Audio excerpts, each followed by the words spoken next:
प्रस्तुत श्लोक में दुर्योधन संतुलित रूप से तीनों पुरुषार्थों की साधना कैसे कर रहा है इसका वर्णन करते हुए वनेचर कहते हैं। वनेचर क्या कहता है कि असक्तम आराधयतो यथा यथम विभज्य भक्त्या समपक्षपातया गुणानुरागाद इव सख्यम ईवान न बाध्यते अस्य त्रिगणे परस्परम। अब इसमें वाक्य तो इतना सा ही है कि अस्य त्रिगण है परस्परम न बाध्यते, यानी कि दुर्योधन की जो त्रिगण है यानी कि तीन पुरुषार्थ हैं। तीन पुरुषार्थ कौन कौन से? धर्म, अर्थ और काम। तो ये तीनों पुरुषार्थ परस्पर बाधा नहीं डालते हैं। दुर्योधन उन तीनों पुरुषार्थों का इस प्रकार से सेवन कर रहा है कि वो परस्पर एक दूसरे के सेवन में बाधा नहीं डालते हैं। क्यों? क्योंकि ये जो धर्म, अर्थ, काम होते हैं ये एक दूसरे में बाधा उत्पन्न करने वाले होते हैं। धर्म ये कहता है कि अपने कर्तव्यों को करो, काम ये कहता है भोग विलास करो, अर्थ ये कहता है धनार्जन करो।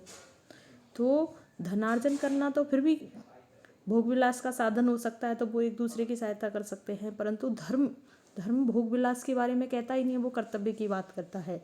तो एक तरह से ये एक दूसरे के परस्पर विरोधी हैं। परंतु यहाँ पर कवि ये कहना चाहता है कि दुर्योधन इस प्रकार से इन धर्म, अर्थ, काम, इन तीनों पुरुषार्थों का सेवन कर रहा है जिससे ये एक दूसरे में बाधा, एक दूसरे के कार्य में बाधा नहीं डालते हैं।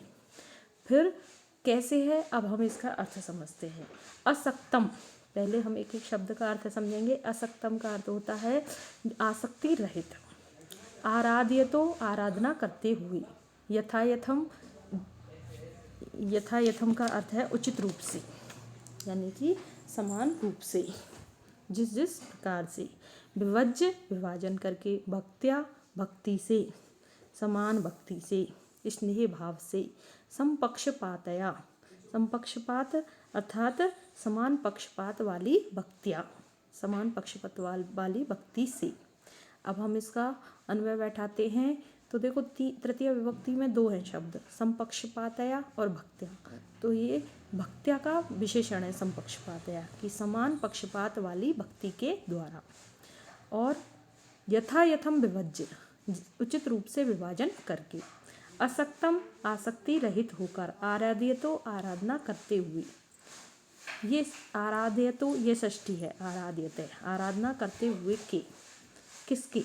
अस्य, इस दुर्योधन के। अस्य त्रिगण, क्या? इसके क्या?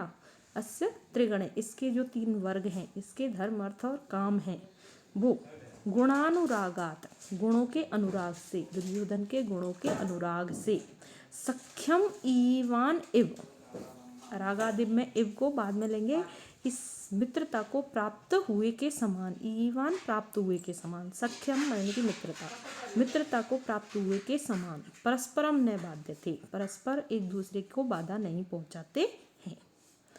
तो जहाँ तक है इसका अर्थ हम एक बार फिर से समझते हैं कि जो दुर्योधन है वो उचित रूप से समय का विभाजन करके, इनका यथायथम विभज्य उचित रूप से विभाजन करके, और समपक्षपातया भक्त्या, समान पक्षपात वाली भक्ति से या स्नेहपूर्ण व्यवहार से, असक्तम आसक्ति रहित होकर, आराध्य तो आराधना कर रहा है इन तीनों वर्गों की, और ऐसे उसके अस्य त्रिगण है, ऐसे धर्म, अर्थ, काम हैं उसके गुणानुरागाद, उसके गुणों के अनुराग से, सख्यम ईवान एव मित्रता को प्राप्त हुए के समान, परस्परम न बाध्यते, एक दूसरे की को बाधा नहीं पहुंचाते हैं। धर्म, अर्थ और काम उसको समान रूप से मित्र बन करके और उसकी उन्नति में लगे हुए हैं।